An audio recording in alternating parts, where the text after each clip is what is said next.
नमस्कार, VNM news में आपका स्वागत है। मैं हूं रंजना दवे। कोरोना संक्रमण के आंकड़ों पर आइए डालते हैं सबसे पहले नजर। विश्व भर में कोरोना के अब तक 21 करोड़ 55 लाख से ज्यादा मामले दर्ज हो चुके हैं, जबकि भारत में यह संख्या 3 करोड़ 26 लाख के पार पहुंच गई है। गुजरात की बात करें तो गुजरात में 8,25,000 से ज्यादा कोरोना केस दर्ज हो चुके हैं। और आइए देखते हैं आज की हेडलाइंस। अफगानिस्तान में तालिबान के बाद अब आतंकवाद का कहर, काबुल एयरपोर्ट पर कोहराम में सैकड़ों की मौत।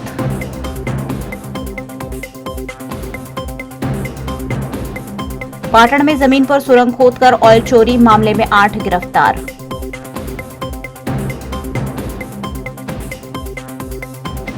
और वडोदरा में हवाला से आए करोड़ों रुपए हवाला के पैसों का गैरकानूनी गतिविधियों में इस्तेमाल।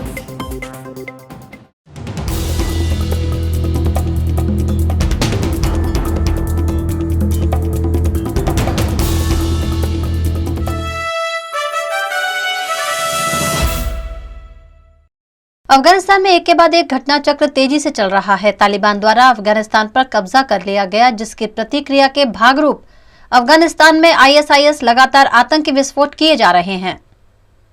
अफगानिस्तान की राजधानी काबुल के हामिद करजई इंटरनेशनल एयरपोर्ट के ठीक सामने कल 5 धमाके हुए थे।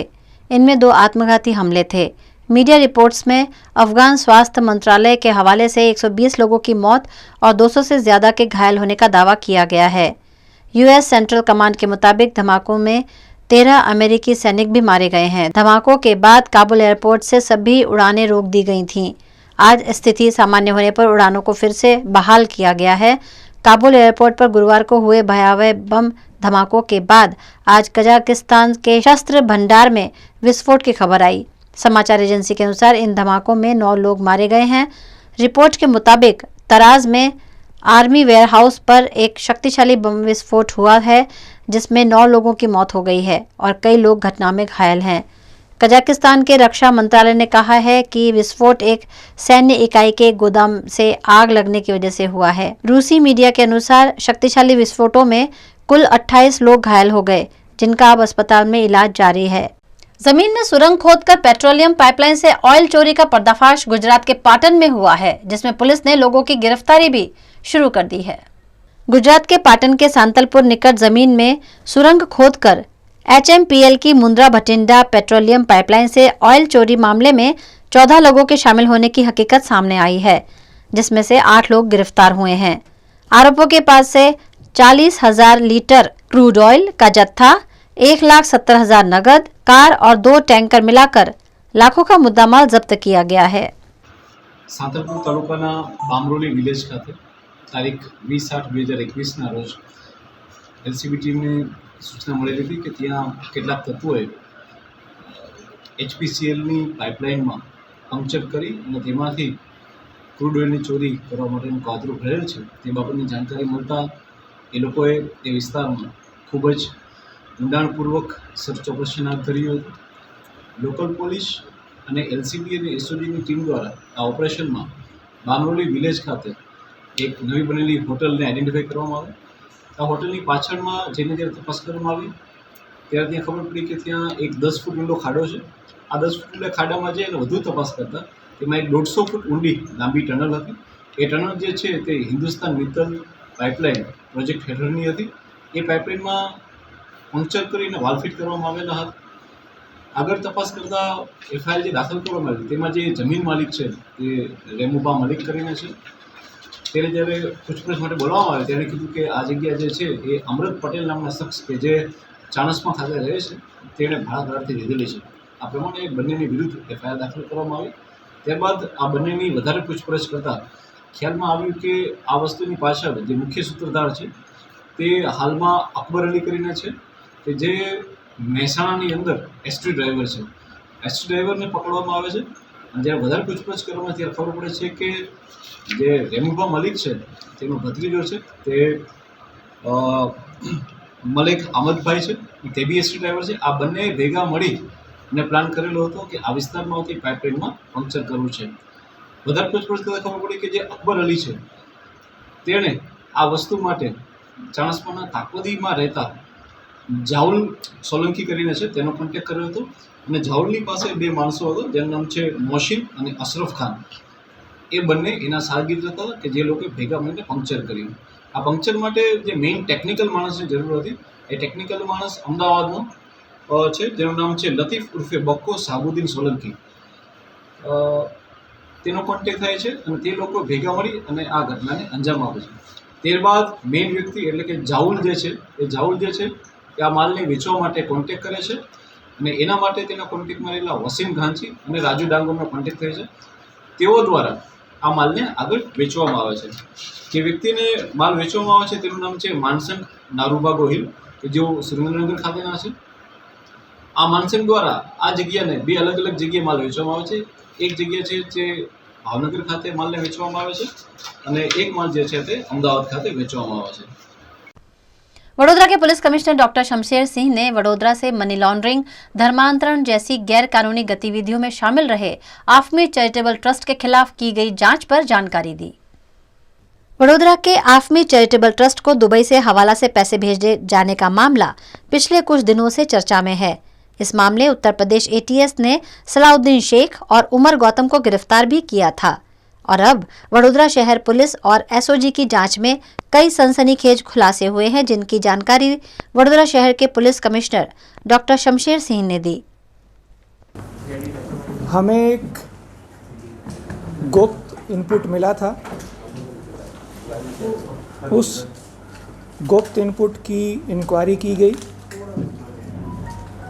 उस इंक्वायरी में एक बहुत बड़े रैकेट का पर्दाफाश हुआ है जो मनी लॉन्ड्रिंग और हवाला की गतिविधियां करता था और हवाला और मनी लॉन्ड्रिंग से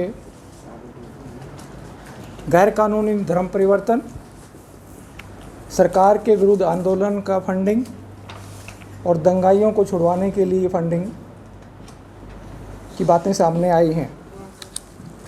पिछले 5 साल में इस मॉड्यूल और रैकेट ने हवाला के मार्फत 60 करोड़ रुपए यूज़ किए हैं, इस्तेमाल किए हैं. हवाला दुबई से आता था और 19 करोड़ आफमी ट्रस्ट में रिसीव किए हैं एफसीआरए के तहत. आफमी ट्रस्ट की आड़ में गैरकानूनी गतिविधियां चलाई जा रही थी. आफमी ट्रस्ट में 19 करोड़ यूके, यूएसए, यूएई और दुबई से मिले हैं. ट्रस्ट में से चेक के बगैर पेमेंट नहीं हो सकती थी, तो ट्रस्ट में से कैश निकालने के लिए सप्लायर से बोगस बिल लिए गए. सप्लायर को चेक दिया गया और सप्लायर ने बोगस बिल बना के कैश सलाउद्दीन को वापस दे दिया गया. तो सलाउद्दीन पूरा कैश जो सप्लायर से लेता था उस कैश को गैरकानूनी गतिविधियों में यूज़ करता था, जिसमें गैरकानूनी धर्म परिवर्तन जैसे कि यूपी एटीएस ने एक एफआईआर दाखिल की है. उसके साथ साथ दिल्ली में 60 लाख रुपए उमर गौतम को भेजे गए. उसके साथ 3 आदमी और थे. वो पैसे सरकार के विरुद्ध सीएए के एजिटेशन की फंडिंग के लिए और उसके बाद कम्युनल दंगों में पकड़ाए गए आरोपियों को छुड़वाने के लिए यूज़ हुए हैं. हवाला से जो पैसा आया है उसमें से 7 करोड़ 103 मस्जिद हैं उनकी फंडिंग के लिए गया है. 103 मस्जिद में से आसाम में 3 हैं, गुजरात में 8 हैं, महाराष्ट्र में 45 हैं, मध्य प्रदेश में 17 हैं और राजस्थान में 30 हैं. 7.5 करोड़ रुपए फंडिंग के लिए गया है.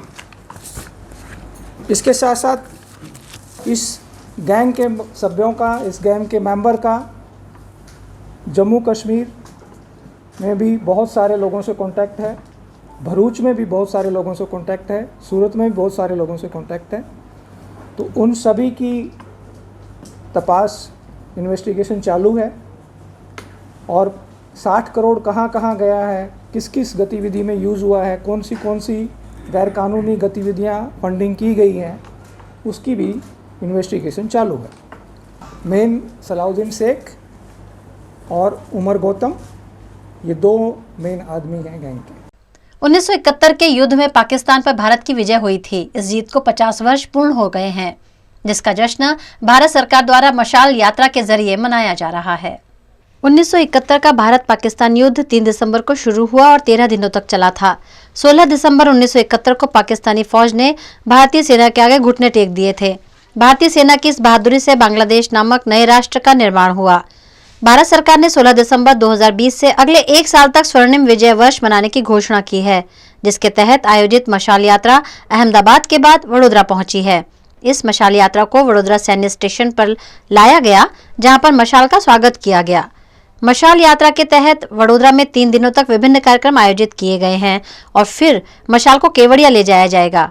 इस मौके पर रेजिमेंट सेनापति ब्रिगेडियर BS पोसवाल, सेवानिवृत्त सेना अधिकारी colonel Vinod Phalnikar, major general AD Nargolwala, major Subodh Desai, squadron leader Naveen Dave और सिपाही करम सिंह की उपस्थिति रही। जैसा कैप्टन शौर्य ने आपको बताया है, 1971 का युद्ध अपने आप में एक ऐतिहासिक युद्ध है।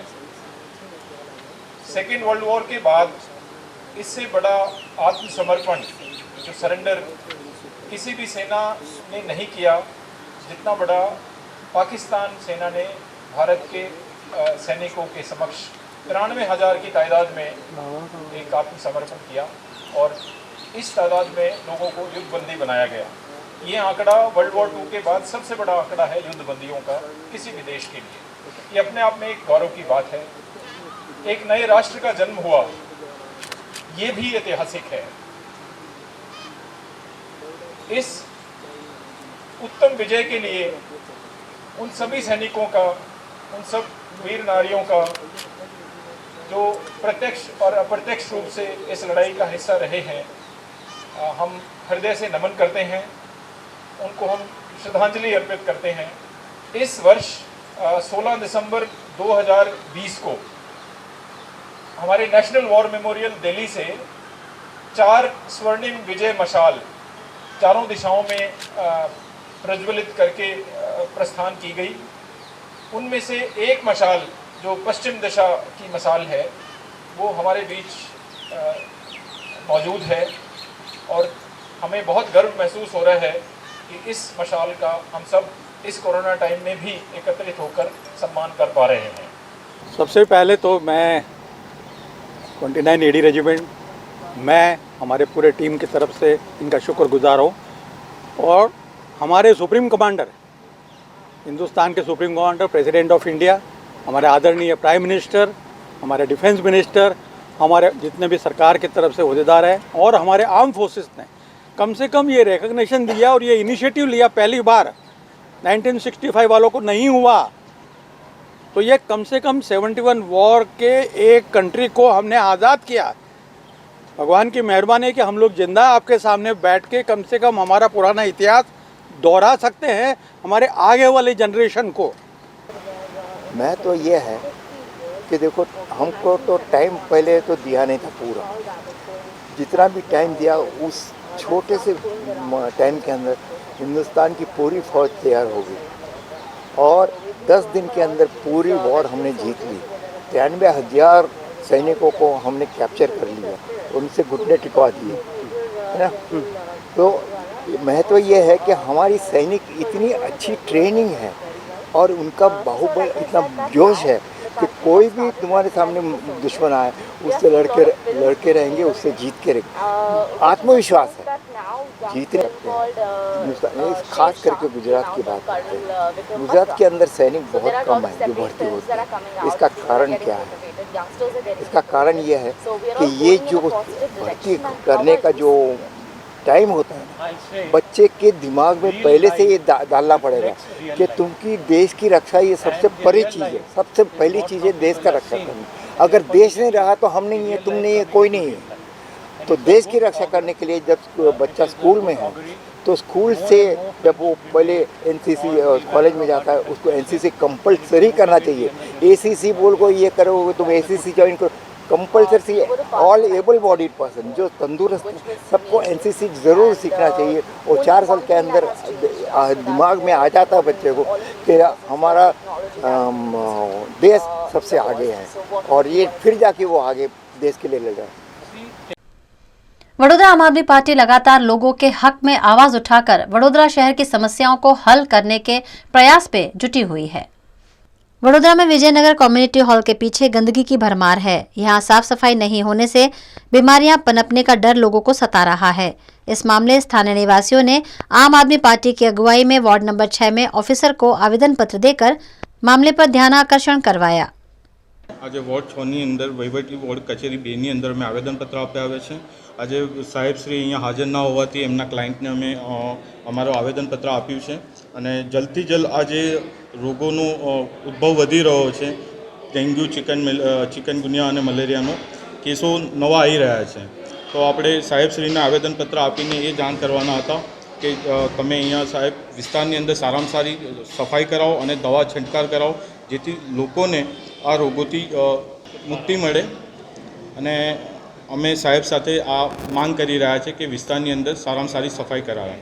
सौराष्ट्र के सुप्रसिद्ध महादेव मंदिर में आज शिवलिंग को ड्राई फ्रूट से सजाया गया है। इस अलौकिक दर्शन का लाभ बड़ी संख्या में भक्तों ने लिया। गुजरात के सौराष्ट्र में सोमनाथ महादेव का प्रसिद्ध मंदिर है जो देश विदेश के श्रद्धालुओं की आस्था का प्रमुख केंद्र है। यहाँ रोजाना हजारों की संख्या में भक्त महादेव जी के दर्शन के लिए पहुंचते हैं और इन दिनों गुजराती श्रावण महीना भी चल रहा है। ऐसे में रोजाना भक्तों का हुजूम सोमनाथ महादेव मंदिर में उमड़ रहा है। आज सोमनाथ महादेव को ड्राई फ्रूट के श्रृंगार से सजाया गया है। इस अलौकिक दर्शन का लाभ भक्तजन सुबह से ही बड़ी संख्या में ले रहे हैं। खबरों का दौर यूं ही चलता रहेगा। फिलहाल वक्त है एक ब्रेक का। अब युग धर्म स्टेशनरी से खरीदिए सबसे सस्ती और अच्छी stationery online. Download our app stationery Yug now. मैल की सफाई देखो, कपड़ों की धुलाई देखो, काम में दम और दाम में कम। नर्मदे वॉशिंग पाउडर और लिक्विड अब आपके वॉशिंग मशीन के लिए भी। आत्मनिर्भर भारत की सौगात नर्मदे वॉशिंग पाउडर के साथ। Wide range cleaning products from Narmade. Stockists and dealer invited. Call 777-886-8149. 777-886-8149. I'm the joy.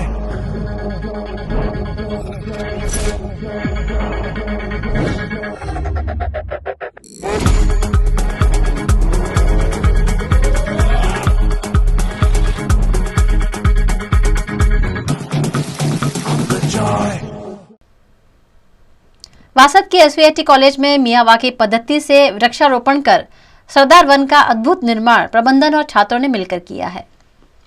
Vasad के एसवीआईटी कॉलेज में क्रिकेट ग्राउंड के आसपास आणंद के सांसद मितेश पटेल के हाथों वृक्षारोपण किया गया। इस वन को सरदार वन नाम दिया गया है। सरदार वन में सांसद मितेश पटेल ने अपनी 56वीं सालगिरह के मौके पर 1556 पेड़ों को जापानी मियावाकी पद्धति से लगाया गया। इस मौके पर भारत सरकार के राज्य संचार मंत्री देवूसी चौहान, भाजपा के प्रदेश महामंत्री भार्गव भट्ट और भाजपा के नेताओं की उपस्थिति रही। एसवीआईटी के अध्यक्ष भास्कर पटेल, उपाध्यक्ष दीपक पटेल, सेक्रेटरी भावेश पटेल, आचार्य डॉक्टर एसटी टोलीवाल भी इस मौके पर मौजूद रहे।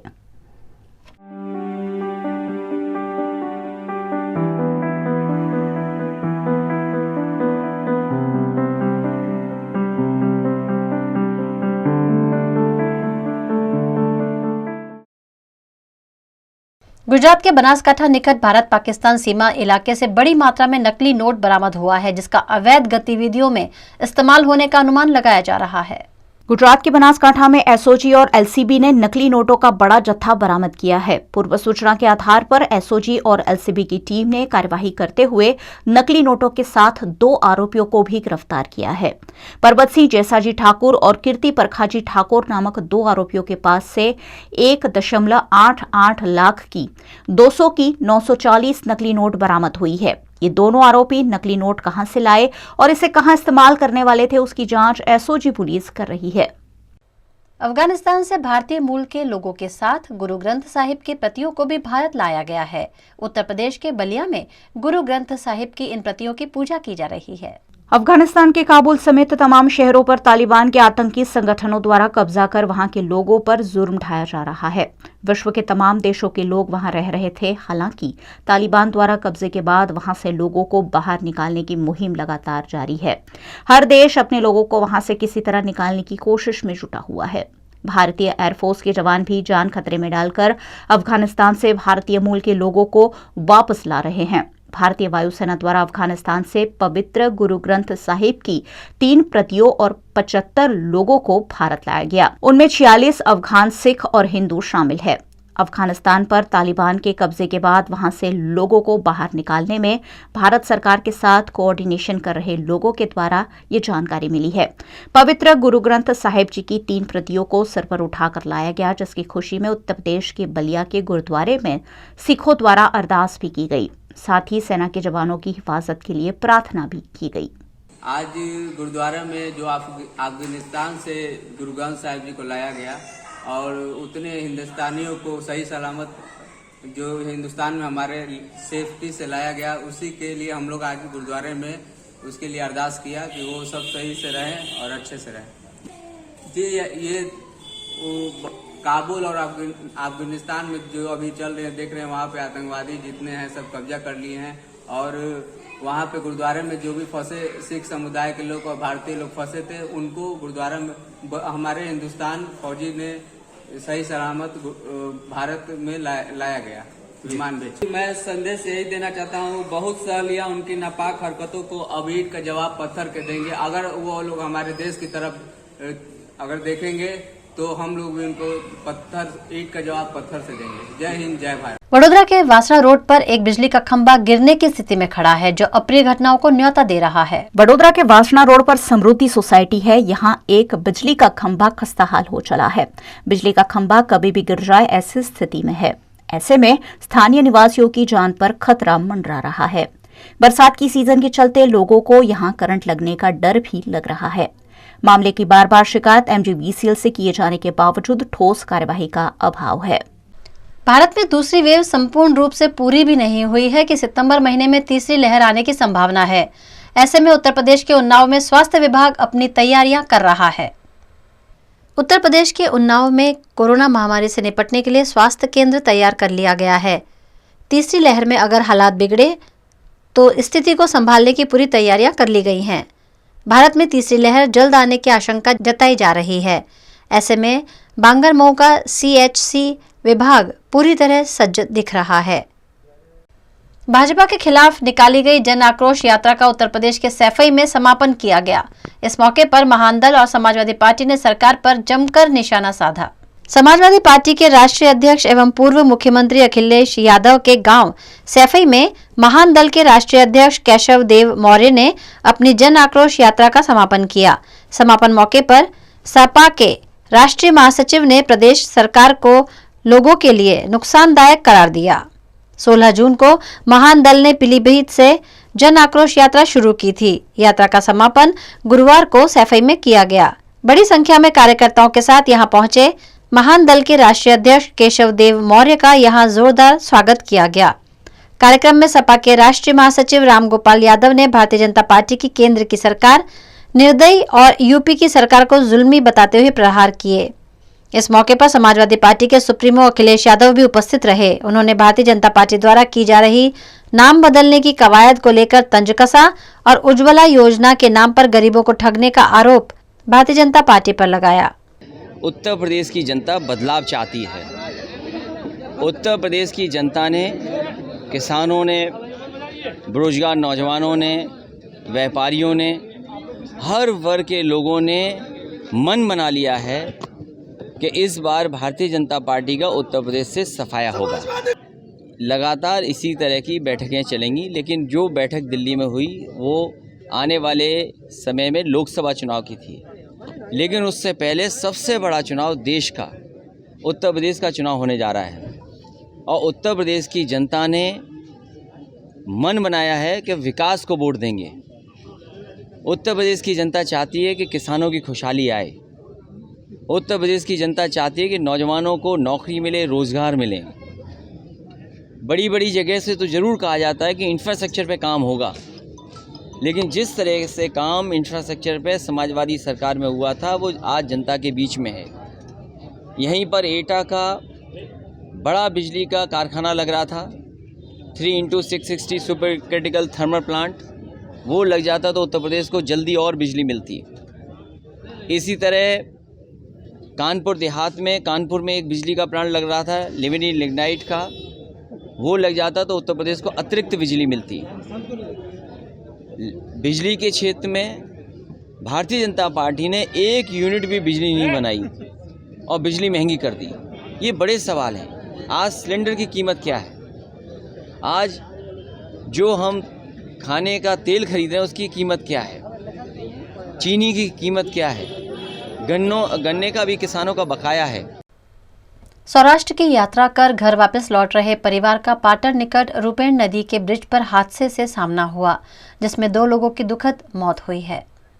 गुजरात के पाटन के संखेश्वर की रूपेण नदी के ब्रिज पर सड़क हादसा हुआ है। रात्रि के दौरान सौराष्ट्र से यात्रा कर भाबर की ओर जा रही इको गाड़ी के चालक के बेकाबू रूप से गाड़ी चलाने से गाड़ी दुर्घटना का शिकार बनी। इस गाड़ी में 10 से ज्यादा लोग सवार थे, जिसमें से 2 लोगों की मौके पर ही मौत हुई है, जबकि अन्य 8 लोग घायल हुए हैं।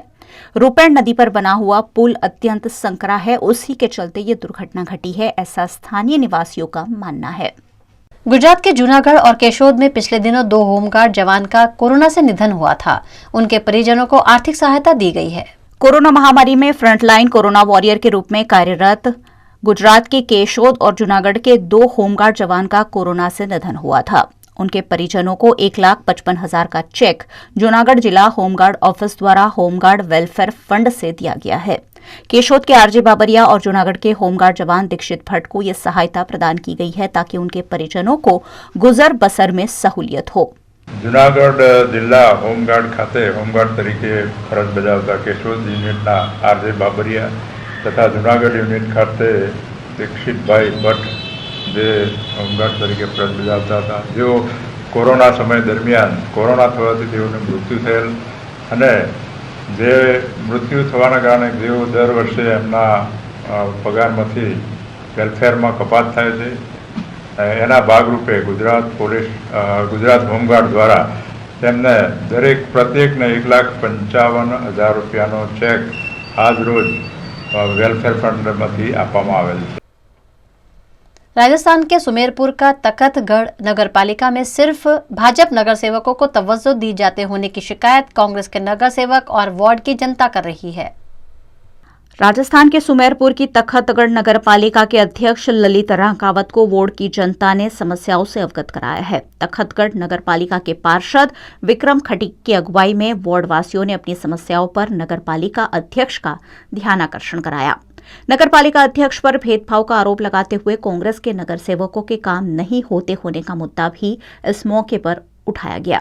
यहां पानी, सड़क, सफाई, ड्रेनेज जैसी कई समस्याएं हैं, जिसे दूर करने पर अध्यक्ष को आवेदन देकर समस्याओं को सुलझाने की मांग की गई।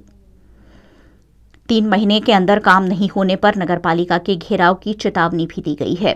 करीबन 2 घंटे नगरपालिका कार्यालय में अध्यक्ष और पार्षदों के बीच बहसबाजी चलती हुई नजर आई। इस दौरान कोरोना गाइडलाइंस की धज्जियां भी उड़ाई गई। मौके पर मामला संभालने के लिए पुलिस भी तैनात दिखी। राजकोट में पहले चक्रवात ने किसानों की फसल को बर्बाद किया और अब वहां फैले प्रदूषण से फसल को नुकसान हो रहा है, जिस पर प्रदूषण बोर्ड ने ठोस कदम उठाने की शुरुआत की है। गुजरात के राजकोट के धोराजी में प्रदूषण के चलते किसानों की फसल बर्बाद हो रही है। धौराजी के वेगड़ी गांव में एक किसान ने पिछले दिनों खुदकुशी तक कर ली थी। इस मामले प्रदूषण बोर्ड ने अब जांच की शुरुआत कर दी है। प्रदूषण बोर्ड ने जांच के तहत मिहिर पॉलीप्लास्ट, ईशा प्लास्टिक, राजा पॉलीप्लास्ट और ओम पैकेजिंग को बंद करने के आदेश दिए हैं। ब्याजखोर माफियाओं की वजह से कई लोगों को जान तक गंवानी पड़ती है। वहीं कई लोग मानसिक और शारीरिक रूप से प्रताड़ित किए जाते हैं। ऐसा ही एक किस्सा वडोदरा के गोरवा में सामने आया है। वडोदरा के गोरवा के रहने वाले शनि भारदिया नामक युवक ने नवजीवन भरवाड़ के पास से 20% ब्याज पर 20,000 रुपए लिए थे। पैसों की लेन देन के इस मामले में नवजीवन भरवाड़ द्वारा युवक पर जानलेवा हमला किया गया है। युवक फिलहाल SSG अस्पताल में अपना इलाज करवा रहा है। मारे રહેવાનું गोरवा ITI લક્ષ્મીકુંજ સોસાયટી। મેં મારી વાઇફના શ્રીમંત વખતે નવગણ ભરવાડ પાસે 20% વ્યાજે 20,000 લીધા હતા।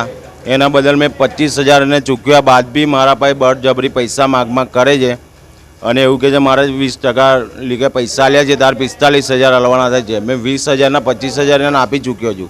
તો પણ એ 45,000 રૂપિયા માગે છે। મેં ના આપતા રસ્તામાં પકડીને મને માર્યો છે અને રસ્તામાંથી ખીચામાં પડેલા 20,000 રૂપિયા લઈ લીધા છે મારા અને હજી ધમકી આલી છે કે બીજા 25,000 નહીં આપે તો તને મારી નાખીશ। મને નવગણ ભરવાડ પાસે નાનું ચાકુ હતું જે મને માથામાં માર્યું છે અને વત્સલ ઠક્કરે મને લોખંડની પાઇપથી માર્યો છે। હાલમાં SSG હોસ્પિટલમાં આવ્યા છે મેં સારવાર હેઠળ।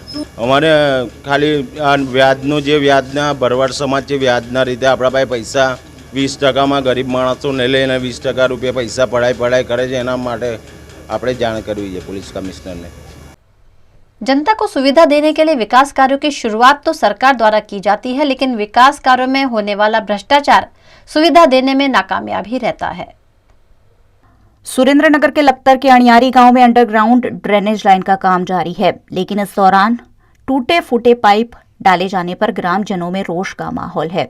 इस इलाके में ड्रेनेज का गंदा पानी सड़कों पर भर जाता था और उसी समस्या के निवारण के लिए नई ड्रेनेज लाइन डाली जा रही है, लेकिन विकास कार्य के दौरान प्लास्टिक के टूटे फूटे पाइप कॉन्ट्रैक्टर लगा रहा है।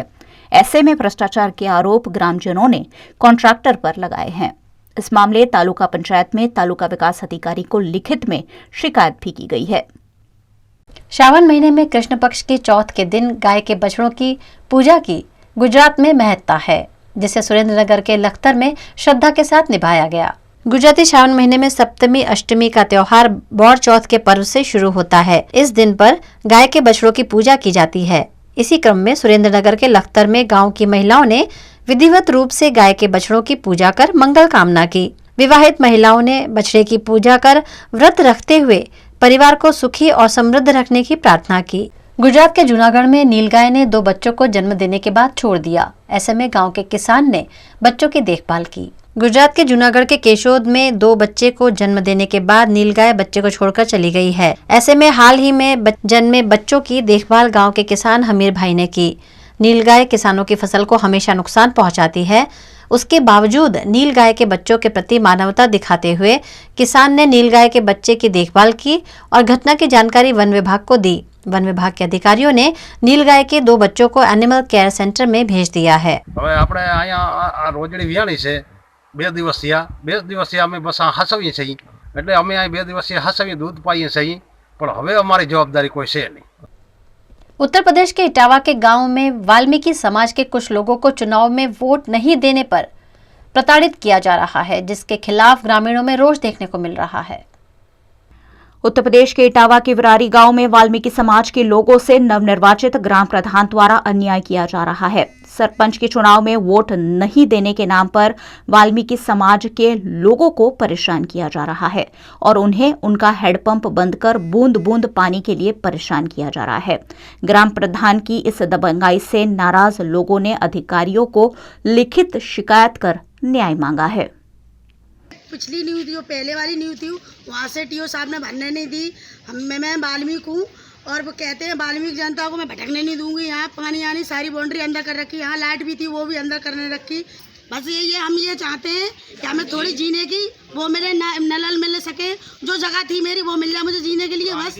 और मुझे जहाँ थी वहाँ मिलनी चाहिए, पुरानी नहीं है वहाँ से भर लीजिए, और जहाँ जगह थी वहाँ से कृपया करके प्लीज पानी में कोई आराम नहीं है। पानी इधर उधर बांटे ले फिर रहे हैं। जो नल था बाहर पानी के लिए वो नल भी अंदर करवा रखा है, जो लाइट थी वो भी अंदर करवा रखी है। मैंने आके यहाँ पर बिरारी गांव में आज परीक्षण किया तो हमारा वाल्मीकि समाज बहुत परेशान है। इसके लिए मैं माननीय राष्ट्रपति जी को संबोधित कर कह रहा हूँ कि भारत राष्ट्र का सारा संविधान, सारे विधान, सारी नियम, सारे कानून राष्ट्रपति के थ्रू चलते हैं, लिहाजा इस बात का तत्काल प्रभाव से निस्तारण करवाया जाए।